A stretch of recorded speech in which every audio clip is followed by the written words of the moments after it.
Let's go flying. Looks like a crosswind here. No worries, that's why we fly a Dominator. If you happen to get caught in some funky air, it don't give a crap. Dominator's your buddy. Brand new, whipping out of small here.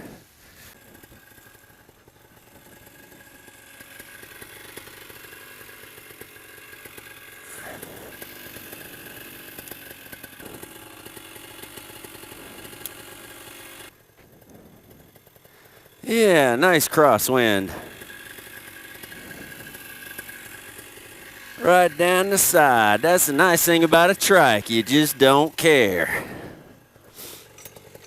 You do have to have the skills, but it doesn't matter near as much as like when you're foot launching. You need to launch exactly into the wind because you can't physically run fast enough downwind or crosswind. But when you got a trike, you can roll to pretty much any speed, so it doesn't matter. You can even launch with a tailwind as long as it's not so strong that the wing is actually chasing you. So on those days when it's light and variable and keeps switching around, the trike is very, very nice.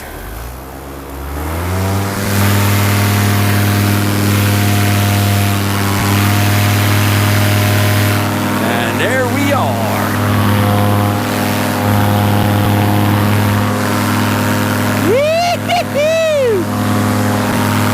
Let's go flying. It was a stormy day today, so it's going to be pretty turbulent. But again, if you fly a Dominator, who cares?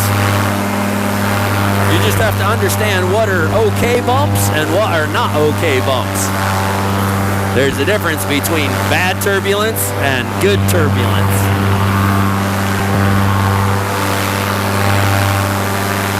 So a little rock around, getting knocked around, it's no big deal. Real turbulence is when you're above your glider looking down at the top side of it. That's when you know you have serious turbulence.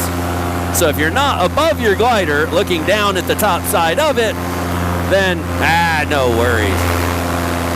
I mean, if you're not even taking wingtip collapses, then you're really not in much for turbulence. So these gliders will take a lot more than people realize. We can literally fly in conditions that small airplanes wouldn't fly. Because this is a paraglider, it's specifically designed to be flown midday in active thermic conditions right in the middle of the mountains. That's what these glider is specifically made for. And the Dominator was made especially safe and efficient because it was intended for mountain flying. So it's kind of the perfect wing for motoring, because the wing you want for mountain flying, they can deal with any wild, crazy conditions and is still super easy to launch. It's kind of the perfect wing for paragliding as well, having the highest possible level of safety as well as the very highest possible level of performance. So when you got a brand new glider though, you do want to cut off the little excess on the brake toggles. So that little extra brake line needs to come off. Oh, there we go. You don't want that dangling around or getting tangled in anything. So there we go. And then of course we store these in here. And I have a whole bunch of them because I'm always flying new wings. I end up testing a lot of brand new wings and demoing new wings and just trying them out for people who want me to take the first flight on it. Too fun. So flying totally no hands and a little bit of funky. It's just got a little bumpy. It's no big deal. There's a sailboat. If you see sailboats out in the lake, that is a funky sign of wind. But if you got a Dominator that set the world speed record at 51 miles an hour, we don't care about wind. It just doesn't really matter. Crosswind, tailwind, quartering tailwind, It doesn't matter. Grab yourself a 26-pound air trike, the lightest trike in the world, and it is absolutely incredible. Gives you a nice little footrest, and it takes no physical ability whatsoever to take off. I literally trained a guy who was in a wheelchair, so really you can actually, even if you're handicapped and missing legs, you can still fly. But it's absolutely and critically important to get super training, so you have someone that really cares enough to actually train you properly and make sure you have true and real glider control skills before you get in the air. It's just a nightmare with people out there acting as instructors that have never had a day of training in their life, and they just chuck people into the sky with no training at all. Very, very bad plan. There's absolutely no reason to get in the sky if you don't know how to control the glider. That's a bad plan. People think, oh, once I get up, I can just tell it which way to turn. But that's like taking a drive in a taxi and telling the taxi driver which way to turn and then claiming you know how to drive a car because you've been in a taxi. There's a whole lot more to a paraglider than just telling it which way to turn. This is pretty funky. This used to be an old go-kart racetrack. All right, now I'm going to come down low, so I'm going to pull my trims down. And now...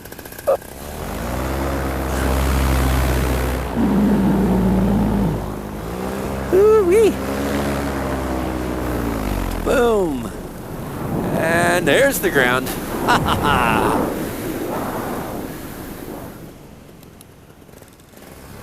If you got a go-kart racetrack, you better race it.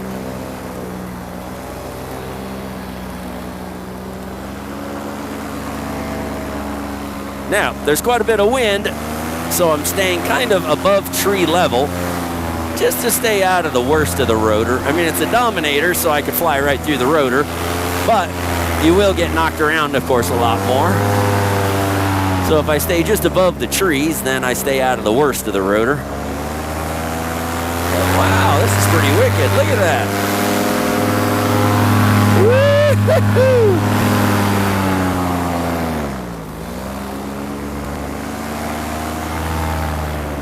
Flying around in circles. Fun stuff.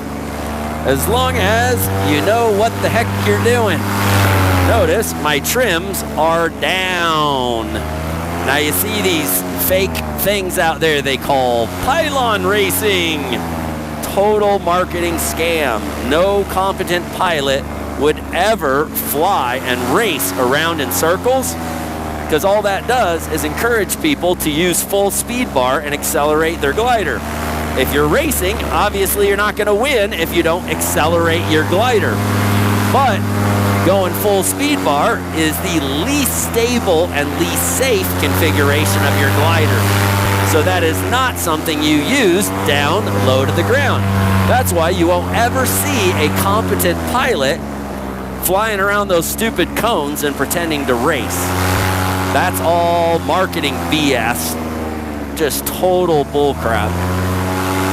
I mean, one of the things you just don't do is fly around in circles low to the ground while full speed bar. Now, can we fly around in circles low to the ground and go through rotor? Sure, no problem. Here we go. Let's fly right into the rotor. So, into the rotor, bam, down below the trees. Now, we're into the rotor, and we're definitely getting rocked around. No problem. The difference is we are at trim speed. We are not at full speed bar. So as you push speed bar or let your trims up, you are decreasing the angle of attack.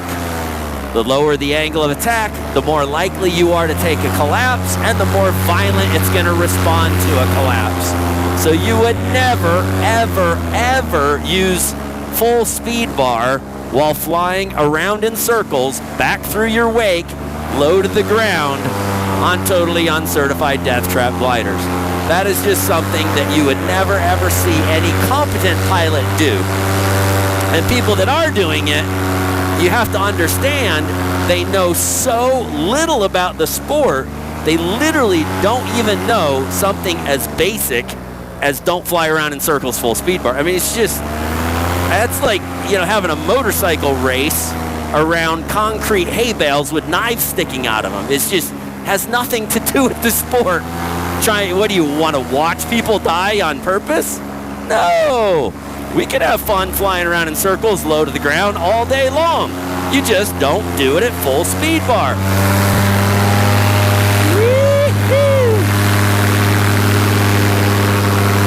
So, flying through the wake, no problem. Just keep a higher angle of attack on the glider and add a safer configuration.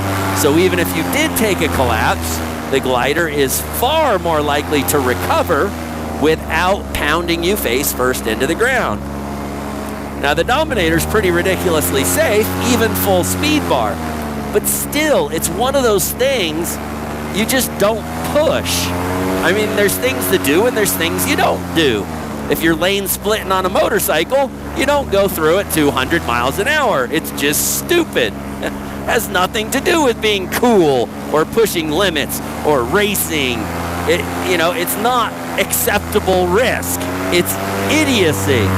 You take your risks having fun, but you be smart when you're doing it, not be a total freaking idiot that doesn't know anything about the sport. So, very, very important that you deal with the sport, deal with people that really know what the heck they're doing, because there are so many people out there that literally do not have a clue. They are encouraging people to do the absolute worst, most deadly things you could possibly do in the sport. Now notice, I'm not crossing straight over power lines. So a little tip for the day, if you're going to cross over power lines and you're fairly close to them, you would go at an angle. That way, if my motor died last second, boom, I can either turn away or turn over.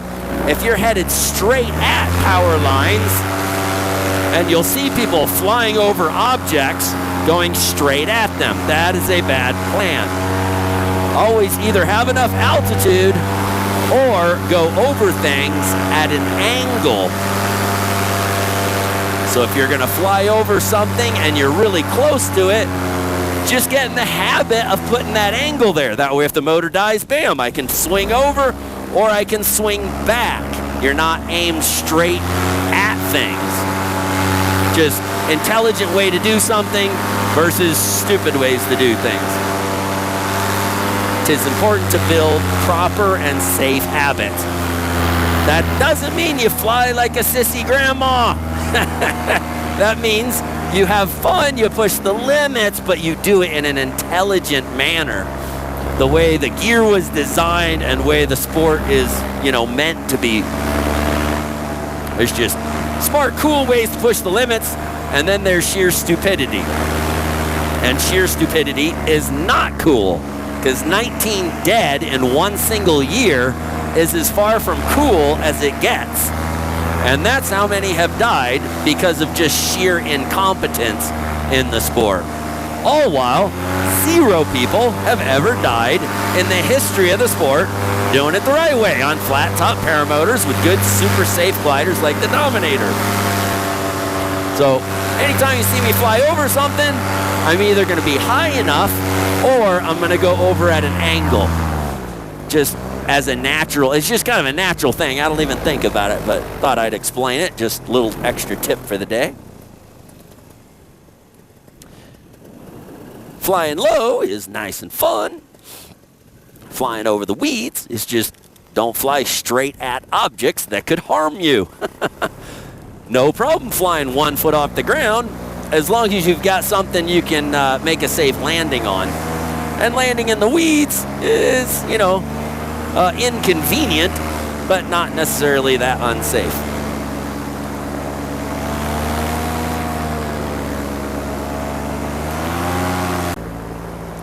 Alright, a little downwind, crosswind, touch and go here. Gonna touch my left tire first to kind of go left. Bam. And there we go.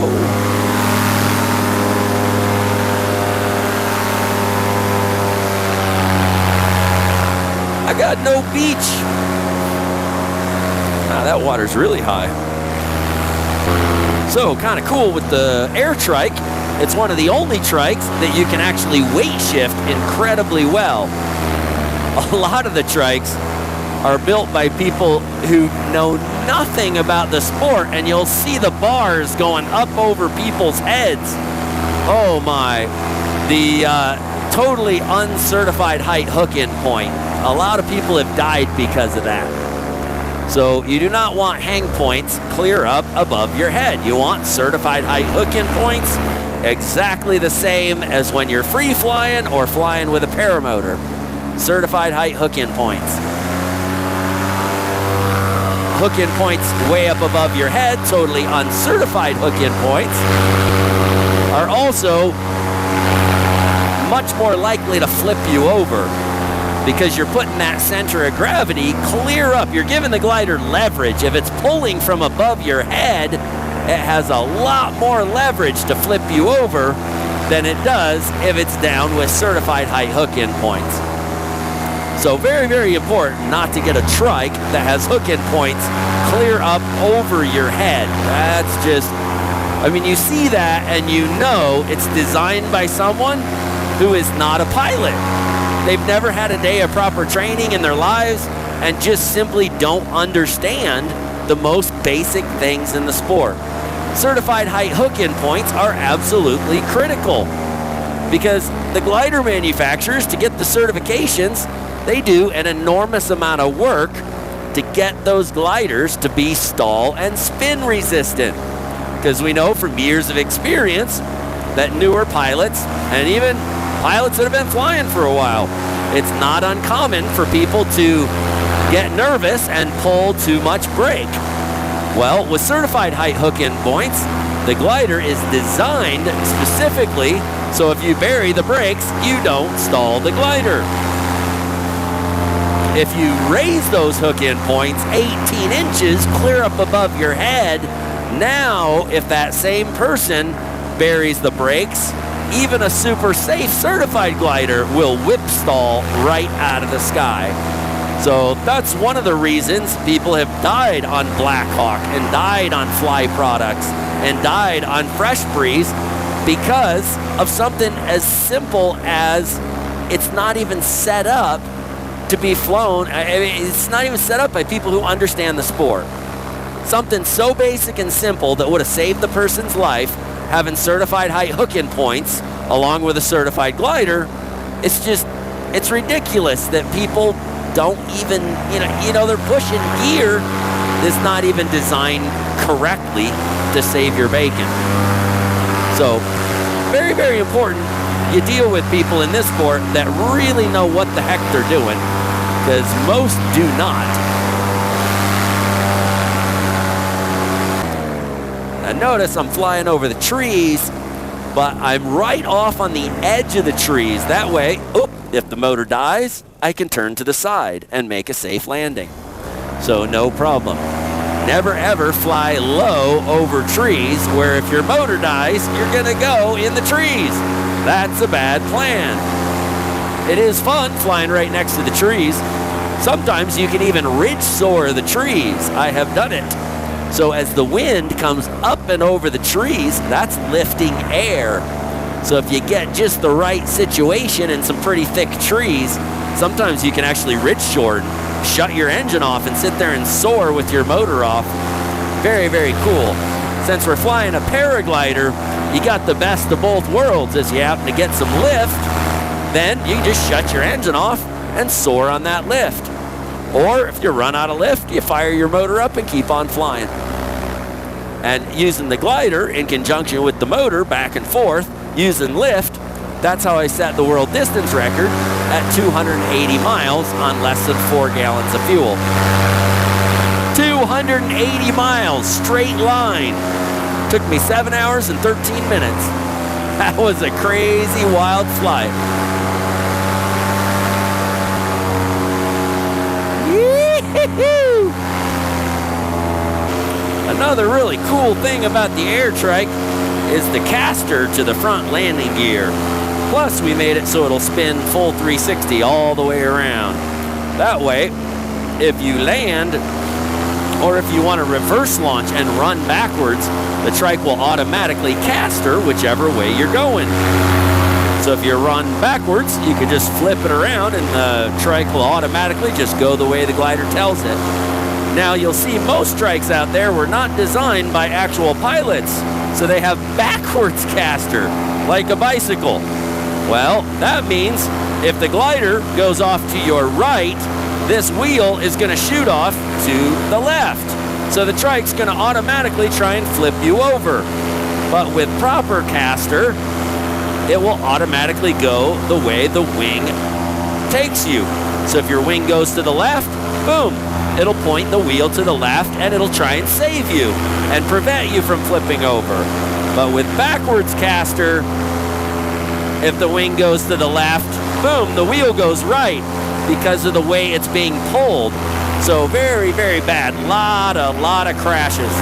If you get a unit with backwards caster, you're pretty much guaranteed you're going to flip the sucker over. There's just all there is to it. And you'll do it numerous times. You'll actually spend more repairing it than it would have cost you to just buy an air trike in the first place. They don't tell you that one. That's a huge hidden cost. They try and keep quiet. But people that don't get proper gear and training literally end up spending more repairing their gear than what it cost them to just get the best gear in the first place. So you don't want to be a cheapskate when getting into the sport, because it will end up costing you more in the long run. Just get the best gear and get the best training. You see people trying to skimp on training.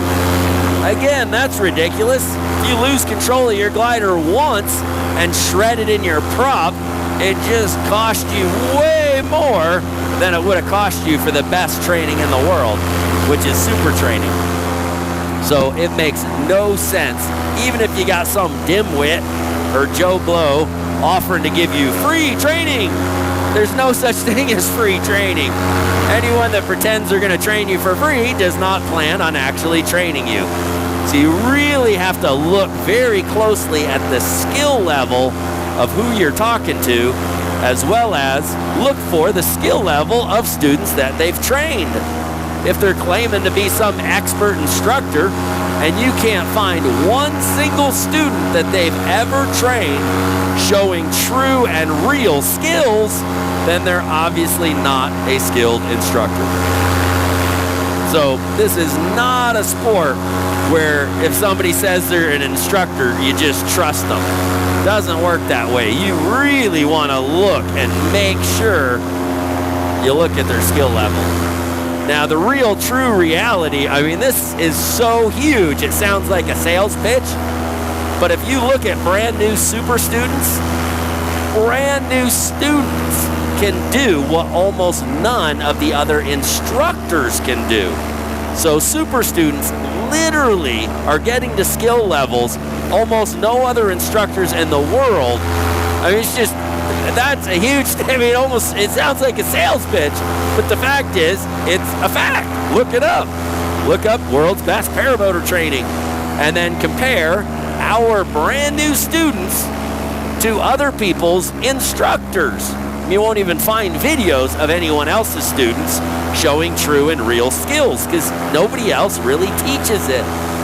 It's, you know, people try and talk crap, but talking garbage doesn't replace real skills. And if somebody's talking crap, it means they don't have skills to show you. So they're trying to talk their way out of having to show real skills. So make sure you look for skill level. It is absolutely critical.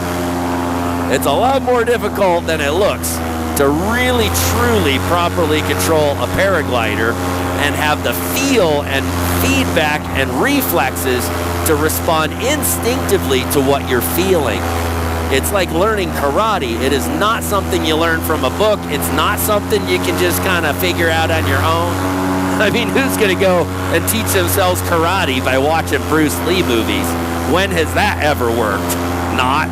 It just doesn't work that way. You have to get with someone that knows what the heck they're doing and get true and real training and set the time aside to go do it right. Otherwise, just don't get in the sport until you can. there's no reason to make a mess of it and spend a fortune repairing gear when just getting the best training, you know, would make such a huge difference. And even if you get the best training, you know, it's difficult even with the best training in the world. So it definitely takes some skills to really be able to land on a dime and have absolute total control of the glider. But without super training, it is just a total nightmare. That's where you see people falling out of the sky left and right, gliders collapsing all over the place. It's just ridiculous. A glider is over 5,000 times more likely to collapse if you don't actively pilot it. It's bigger than that. I mean, think about how much more likely are you to crash on the freeway if you close your eyes and take your hands off the steering wheel. 5,000 is an underestimate. It's just a figure of speech. Obviously, you're infinitely more likely to crash if you're not properly controlling it. A paraglider is exactly the same way. It's the pilot that adds a huge level of control to prevent collapses and keep it under control. So if you don't have the skills to do that, well, you're far more than 5,000 times more likely to take a collapse. And that's why you see people crashing all over the place, when in fact, nobody has ever died in the history of the sport on a flat-top paramotor.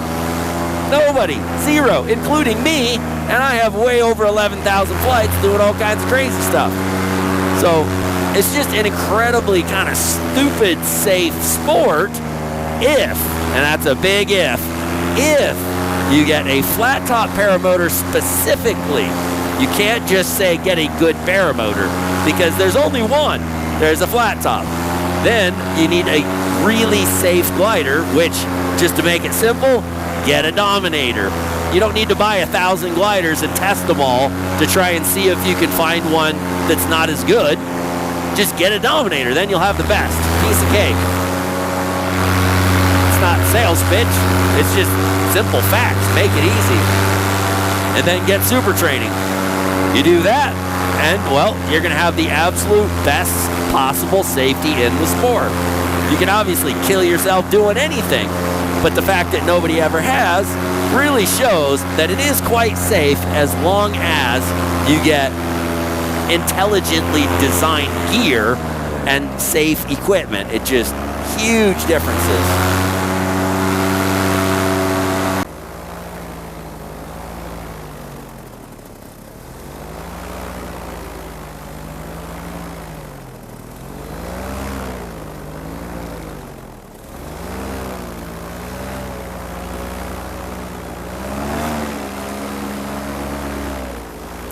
Nice, that's some funky air.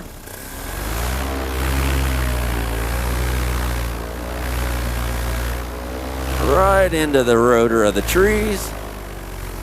I will set the glider down to the side. Bingo. And it's still kiting.